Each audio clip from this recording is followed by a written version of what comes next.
So here's a video I was requested, or someone actually asked this. How'd my duplicolour clear coat hold up 2 years later? Now this car has been sitting outside. Sorry I didn't do this video earlier when there was daylight on it. But actually it's kind of nice with the flashlight on it, because you can actually see the prism coloring versus with the daylight. This actually stuff kind of looks like a white spot more than an actual glitter paint. So yeah, you can kind of see that when you get close, it just kind of goes white with a shit ton of light on it. But it's held up for the most part fairly well. I blame most of the fail points on my prep around the seam edges and stuff, because I didn't take any of the trim off. I basically masked it in a few hours and then just blasted the car with primer.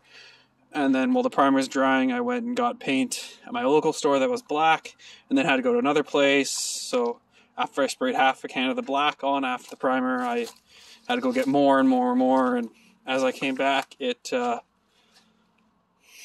was kind of drying, and I'd keep going. And I'm not a professional painter by any means.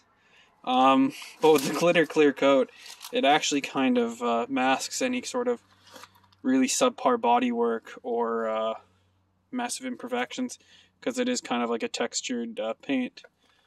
Something similar you would assume with like a rock guard type thing, but way less aggressive on the texture to it. But yeah, it's held up for the most part.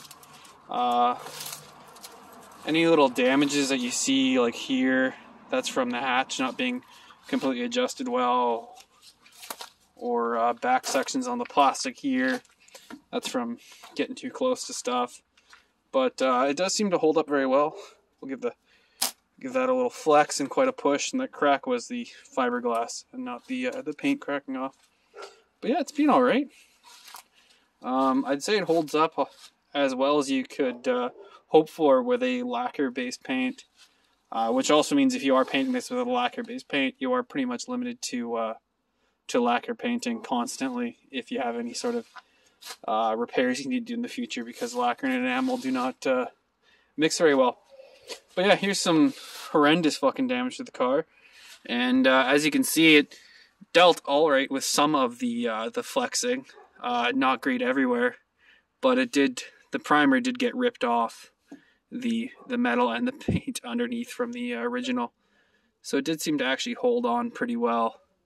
As you can see, there's some major deflections on these fenders, and it hasn't cracked off. Same with on the plastic here, or urethane. It's held fairly well. Did starting to have some dry cracking, but this car has sat outside in a couple winters, sun, rain, every imaginable weather. You know, wet leaves all over it.